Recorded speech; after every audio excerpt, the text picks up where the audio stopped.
Request చేస్తున్నాము sir.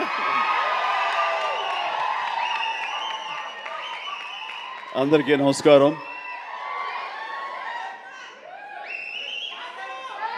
కొన్ని ఫంక్షన్స్కి రావటానికి ఎంతో ఉత్సాహంగా ఉంటుంది. వాళ్ళు పెద్దవాళ్ళ చిన్నవాళ్ళ ఎలాంటి వాళ్ళ నేను చూడనది. ప్రేమతో పిలిస్తే కనుక ఎస్ వస్తున్నానే అంటూ నాకు ప్రేమ కావాలి, అభిమానం కావాలి. అలాంటిది ఇక్కడ అభిమానం నాకు చాలా నిండుగా మెండుగా లభిస్తుండటంలో చూస్తున్నారుగా. ఇక్కడ ప్రతి ఒక్కళ్ళు అంత ప్రేమ కురిపిస్తుంటే ఇది ఆస్వాదించడానికి నేను వచ్చినందుకు నాకు చాలా చాలా సంతోషంగా ఉంది. అండ్ ఈ రోజున మీతో పాటు ఇలా షేర్ చేసుకోవటం అండ్ ఇక్కడ మీరు ఇంత ఉత్సాహంగా వచ్చి ఈ ఫంక్షన్ని ఇంత వైబ్రెంట్గా ఇంత ఉత్సాహంగా ఇది జరగడానికి కారణమైనటువంటి మీ అందరికీ కూడా నా మనస్ఫూర్తిగా నా సంతోషాన్ని అభినందనలు తెలియజేస్తున్నాను. మొన్న పాండమిక్ కోవిడ్ సమయంలో అది ప్రపంచంలో చాలా వ్యవస్థల్ని చాలా రంగాల్ని అతలాకుతలం చేసింది, కన్ఫ్యూజ్లో పెట్టేసింది, భవిష్యత్ ఏమిటో తెలియని అగమ్య గోచరంలో పెట్టింది. అలాంటి పరిస్థితిలో సినిమా రంగం కూడా ఏమైపోతుంది అనే ఒక డోలాయమాన పరిస్థితిలో ఉన్నప్పుడు చూస్తే నిజంగానే అందరూ ఓటీటీలకి అలవాటు పడిపోయారు. అది భాషలకు సంబంధం లేకుండా ఏ భాషా చిత్రాలు సరే చూసి వాళ్ళకి ఎక్స్పోజర్ చాలా ఎక్కువ వచ్చేసింది. ఇలాంటి వాళ్ళకి ఏ సినిమాలు తీసి మనం సాటిస్ఫై చేయగలం, ఇలాంటి వాళ్ళని మనం సంతృప్తి పరచగలమా అనేది ఎప్పుడూ ఒక రకంగా మీమాంసలు ఉంటుండేవాడు. ఆ తర్వాత అలవాటైపోయి జనాలు ఇళ్లలో ఓటీటీలో సినిమాలు చూడటం అలవాటైన తర్వాత వాళ్ళని థియేటర్కి రప్పించడం చాలా కష్టం అండి. అన్లెస్ అది ఏదైనా ఈవెంట్ ఫిల్మ్స్ కానీ, బిగ్ హీరో ఫిల్మ్స్ కానీ, హై బడ్జెట్ ఫిల్మ్స్ కానీ థియేటర్లోనే ఆ సినిమా చూడాలి, ఆ ఎక్స్పీరియన్స్ మనం పొందాలి అనుకునే సినిమాలకు తప్ప చిన్న చిత్తగా సినిమాలకి రావడం చాలా కష్టం అన్నప్పుడు ఇదేమి కష్టకాలం మనకి ఇండస్ట్రీకి. ఈ సినిమా ఇండస్ట్రీ ఏమైపోతుంది, ఒక 5-6 పెద్ద సినిమాలను ఆడినంత మాత్రాన అది సినిమా ఇండస్ట్రీ ఓహో అంటూ కాదు. చిన్న సినిమాలు, చితక సినిమాలు, అన్ని సినిమాలు ఇక్కడ ఎంతో ఉత్సాహంగా జరుపుకోవాలి. షూటింగ్లు ఎంతోమందికి ఉపాధి కల్పించాలి, ప్రతి ఒక్కరు కళకళలాడుతూ ఉండాలి. ఆ చిన్న సినిమాలు అవన్నీ ఏవైనా అన్నీ కూడా ఆడాలి, అప్పుడే పరిశ్రమ అలాగా సజావుగా కొనసాగుతుంటుంది అని అనుకునే మాలాంటి వాళ్ళకి అలా కోరిక నాకు ఒక రకమైనటువంటి చిన్న బెరుకు వచ్చింది. ఏ సినిమాలు చేయాలి, ఎలాంటి సినిమాలు చేసి రాణించాలనేది. కానీ అవన్నీ కూడా కరెక్ట్ కాదు. ప్రేక్షకుల్లో ఎప్పుడు తప్పు ఉండదు. ఏదైనా తప్పు ఉండి సినిమాలు ఆడలేదు, రాణించలేదంటే అది ఇదిగో స్టేజ్ మీద ఉన్న మా అందరి తప్పే తప్ప అది ప్రేక్షకుల తప్పు కానే కాదు. అది ఉదాహరణగా ఈ సంవత్సరం 2024లో ఆరంభంలో ఇక్కడ ప్రశాంత్ వర్మ ఉన్నాడు, తను సజ్జా తేజ వీళ్ళు చేసినటువంటి సినిమా హనుమాన్, ఆ సినిమాతో శుభారంభం అయింది. ఆ సినిమాని అనూహ్యంగా లోకల్గా అనుకున్నారు, కానీ ఆంధ్ర తెలుగు సినిమా కాదు, అది ఆల్ ఇండియా సినిమాపై అయిపోయింది. అక్కడి నుంచి ప్రారంభమైనటువంటి ఈ ఆదరణ, చిన్న సినిమాల పట్ల ఆదరణ, చిన్న సినిమాలు అనుకున్నవి, లో బడ్జెట్ అనుకున్నవి తీసిన సినిమాల్ని హై బడ్జెట్ సినిమాల్ని పెద్ద సినిమాలుగా మార్చారు మన తెలుగు ప్రేక్షకులు. అది అందులో దాని తర్వాత వచ్చినటువంటి మన వరుస సినిమాలు, నాకు పేరు వరుస గుర్తు రావట్లేదు, కానీ చాలా సినిమాలు అంటే నీహారిక తీసిన కమిటీ కుర్రవాళ్ళు కానివ్వండి, ఆ తర్వాత మన సిద్ధు జొల్లగడ్డ చేసినటువంటి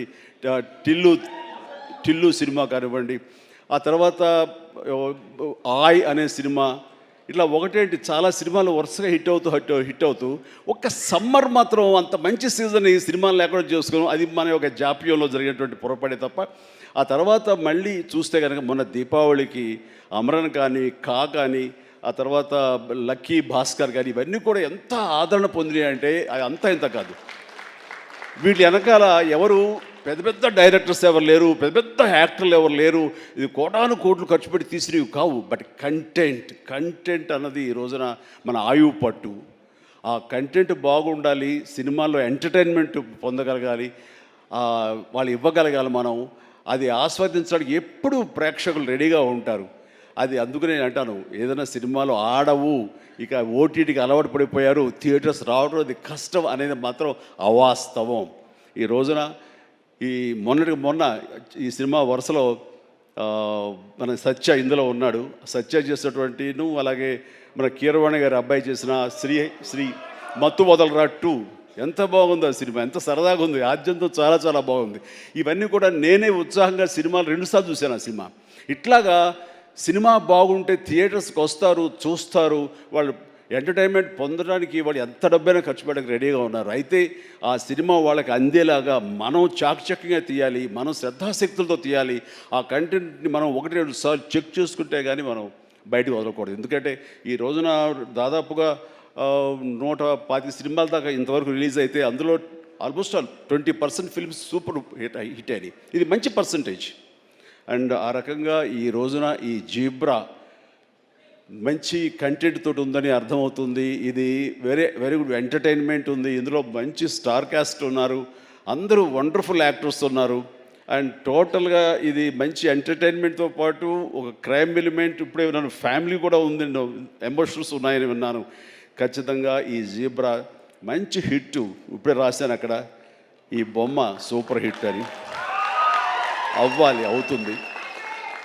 అండ్ ఎందుకంటే ఇందులో నాకు కావలసినటువంటి నా మనుషులు అయితే ఏంటంటే ఇప్పుడు అదే అది కాదురా, నువ్వు వచ్చే వైజాగ్ నుంచి సంతోషమే, మరి బొమ్మలు నువ్వు వైజాగ్లో ఆడించాలి. అది అదే అలా అయితే బలవాడువే. మన హీరోది కూడా అదే ఊరే. కూర్చోరా కాసేపు. సో ఈ ఇందులో సత్యరాజు గారు ఉన్నారు, సత్య ఉన్నాడు, అండ్ సునీల్, అందరికి మించి నా బ్రదర్. అండ్ కన్నడ నుంచి వచ్చినటువంటి ఒక అద్భుతమైన యాక్టర్ ధనుంజయ. ఆయన గురించి నేను విన్నాను కానీ సినిమాలు చూడటం ఇది చేయలేదు. బట్ పుష్ప చూశాను. పుష్ప ఎక్కడ అనేది నాకు గుర్తు రావట్లేదు, కానీ డెఫినెట్గా ఈ సినిమాలో చాలా మంచి గుర్తింపు వచ్చి తను కూడా మంచి ఆర్టిస్ట్గా తెలుగు యాక్టర్గా తను సెటిల్ అవుతాడు అంటలో ఎలాంటి సందేహం లేదు. All the very best Dhananjay. అండ్ ఇక సత్యదేవ్ గురించి ఏం చెప్పను. నాకు 2 తమ్ముళ్ళు ఉంటే కనుక అందులో ఇంకొక తమ్ముడు, 3వ తమ్ముడు సత్యదేవ్. అంతటి ప్రేమని తను చూపించే ప్రేమలో ఎక్కడ కల్మషం ఉండదు. ప్రేమ అందులో నిజాయితీ ఉంటుంది, నిజమైన ఎమోషన్ ఉంటుంది. తను ఇందాక చెప్పినవన్నీ కూడాను అన్ని సత్యాలు. ఎందుకంటే నాకు అతను చూడగానే అతనిలో ఒక స్వచ్ఛత ఉంటుంది సార్, ఆనెస్ట్, సిన్సియర్. అది మాత్రం చాలా అద్భుతం. ఎక్కడ కృతకంగా ఉండదు, ఇంప్రెస్ చేయాలని మాట్లాడు, అనుకున్నట్టుగా ఎగ్జిబిట్ చేస్తాడు, చెప్తాడు. అది చాలా మనకి మనసుకు హత్తుకుంటుంది. నేను ఫస్ట్ టైం ఈ పాండమిక్లోనే ఒక సినిమా చూసాను. సినిమా పేరు నాకు గుర్తురావట్లేదు. ఏ సినిమా అది? Bluff master. తన నేచర్కి వ్యతిరేకమైన టైటిల్ అది. సో బ్లఫ్ మాస్టర్ అనే సినిమా నేను చూసినప్పుడు తర్వాత ఇంకో సినిమా కూడా చూశాను వరుసగా. ఎవరి యాక్టర్ చాలా ఇంటెన్సివ్ పెర్ఫార్మెన్స్ చేస్తున్నాడు, టచ్ ఆఫ్ క్లాస్గా ఉంది. అండ్ మన తెలుగు మనిషిలాగా అనిపించలేదు. బహుశా అతనికి డబ్బింగ్ వాయిస్ ఇచ్చారు, ఎందుకంటే వాయిస్లో అంత రిచ్నెస్ ఉంది, అంత క్లారిటీ, అంత నీట్గా ఉందంటే మంచి డబ్బింగ్ ఆర్టిస్ట్ తోటి తనకి డబ్బింగ్ చెప్పించుంటారు.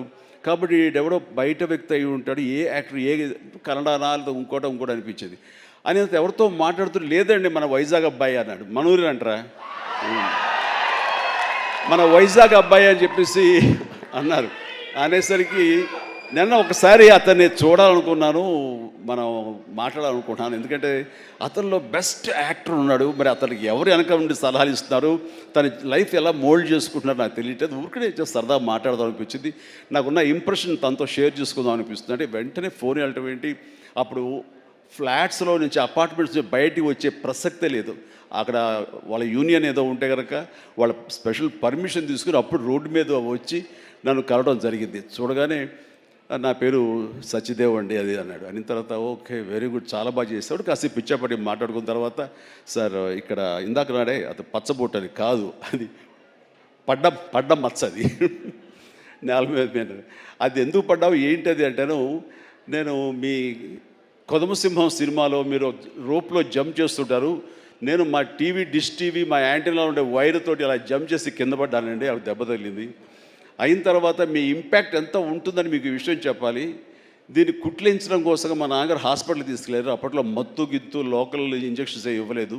దాన్ని అట్లాగే నేను భరించలేక ఏడుస్తుంటే, అరే చిరంజీవి అయితే అసలు నవ్వుతూ అది కుట్టించేసుకుంటాడు అంటే వేసిన 5-6 కుట్లు నేను నవ్వుతూనే ఉన్నాను, పెయినే తెలియలేదు. అది మీ మహిమ నా మీద, అది దాని ఇంపాక్ట్ ఉంటుంది. అంటే నేను ఏదైనా మైకమా లేకపోతే ఏంటి ఎనస్థిషియా లాంటి వాడినా ఏంటి. అండ్ తనకి అంత ప్రేమ, ఆ ప్రేమ మత్తులో ఆ పెయిన్ కూడా తనకు తెలియలేదన్నమాట.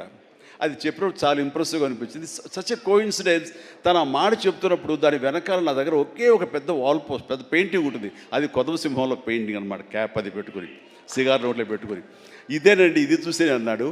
అంటే దాన్ని ఆ ఫోటో ముందు తను మళ్ళీ ఇంకో పిక్చర్ తీసుకుని అలాగే వీళ్ళు అక్కడి నుంచి మా పరిచయం, మా మీటింగ్స్ అప్పుడప్పుడు అనేది చాలా రోజులు ఇప్పుడు ఒకసారి వస్తారంటే రా అని చెప్పడం అలాగా జరుగుతుంది. అంత మంచి యాక్టర్కి సరైన సినిమాలు పడటం లేదు అనేది మాత్రం ఎక్కడ నాకు కొంచెం ఉంది. అంటే హీరోగా ప్రయత్నం చేస్తున్నాడు, హీరో అనేది కాకుండా వెర్స్టైల్ యాక్టర్ అనిపించుకోవడంలో మాత్రం తన నటనకి హద్దులు ఎల్లలు లేకుండా చేసుకుంటే మరింత ఉన్నత స్థాయికి వెళ్తాడు. ఆ తర్వాత ఇతను ఏ స్థాయిలో ఉండాలి, ఏ పాత్రలో ఉండాలి, ఏ హీరోగా సెట్ అవ్వాలి ఏంటంటే ప్రేక్షకులు నిర్ణయిస్తారు. దాని ప్రకారం మనం ముందుకు వెళ్ళిపోవచ్చు. అంటూ గాడ్ ఫాదర్లో ఎవరో నార్త్ హీరోస్నో లేకపోతే ఇంకో హీరోస్నో బయట లాంగ్వేజ్ హీరోస్నో తీసుకొస్తే మనకింత పొటెన్షియల్ ఉన్న ఒక ఆర్టిస్ట్ ఉన్నాడు, అతన్ని ఆ క్యారెక్టర్ పెట్టుకుందాం అని అంటే కొంచెం రెసిస్టెన్స్ వచ్చింది. ఎందుకంటే మనవాళ్ళు అనగానే లోకువ. కానీ అతని పొటెన్షియాలిటీ, అతని టాలెంటు, అది ఎలాగా డెలివరీ చేస్తాడో తెలిసి నాకు ఐఎమ్ వెరీ మచ్ కాన్ఫిడెంట్ ఆ యొక్క నాకు ఎదురుగా నిలబడే పాత్రలో చాలా అత్యద్భుతంగా చేయగలడని చెప్పేసి ఆ సినిమాలో నేను చెప్పాను కాబట్టి స్ట్రాంగ్గా ఒప్పుకున్నారు. ఇందాక తను చెప్పినట్లుగా తను అంతకంతగా ఆ దాంట్లో రాణించాడు, మెప్పించాడు, ఒప్పించాడు. ద ఫెంటాస్టిక్ పెర్ఫార్మెన్స్ ఇచ్చి ఆ సినిమా అంత ఎత్తుకు వెళ్ళటానికి, ధీటుగా నాకు నిలబడి చేయడానికి తను కారణమయ్యాడు.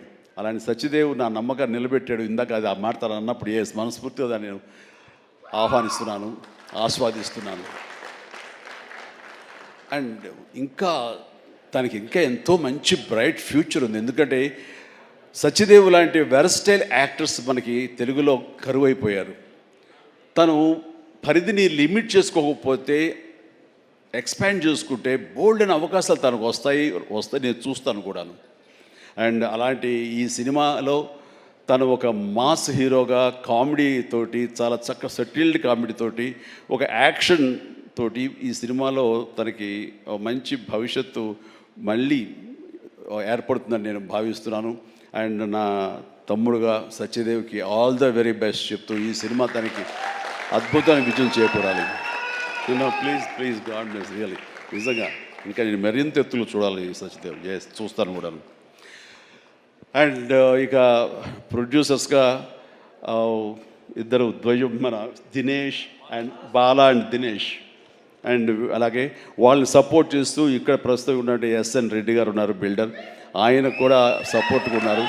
వీళ్ళందరూ లాభాపేక్షతో కాకుండా ఒక ప్యాషన్తో వాళ్ళు రావటం. సినిమా అంటే ఏం తెలియదు, సినిమా అంటే ఇష్టం కాబట్టి ఆయన కూడా ఓకే అంటే ఆయన ఇందులో కావాల్సినంత బడ్జెట్గా హై బడ్జెట్ అయిందని వింటున్నాను. బట్ దానికి పెట్టడం, దాన్ని ఈ యొక్క Eshwar Karthik director, wonderful director. ఎందుకంటే ఆయన సినిమా పెంగ్విన్ అని తమిళ్లో నేను చూశాను సినిమాని పాండమిక్ టైంలోనే. And very refined director. ఆయన ఈ సినిమాకు చాలా చక్కగా చేశారని తెలిసింది. అండ్ డెఫినెట్లీ ఆ టీం అందరికీ కూడా అద్భుతమైనటువంటి విజయం ఈ సినిమా చేకూర్చి వాళ్ళకి మరింత పైకి వెళ్ళడానికి ఎంత దోహదపడుతుందని చెప్పేసి నేను మనస్ఫూర్తిగా విష్ చేస్తున్నాను. అండ్ అలాగే హీరోయిన్స్ వాళ్ళకి అంటే ప్రతి ఒక్కరికి, టీంలో ఉన్న ప్రతి ఒక్కరికి నా హృదయపూర్వక అభినందనలు తెలియజేసుకుంటూ నాకు ఈ అవకాశం ఇచ్చేందుకు ధన్యవాదాలు తెలియజేస్తున్నాను. All the very best. ఒక్కసారి వేదిక మీద ఉండవలసిందిగా రిక్వెస్ట్ చేస్తూ ఆహా శ్రీనివాస్ గారిని కూడా వేదిక మీదకి రావాల్సి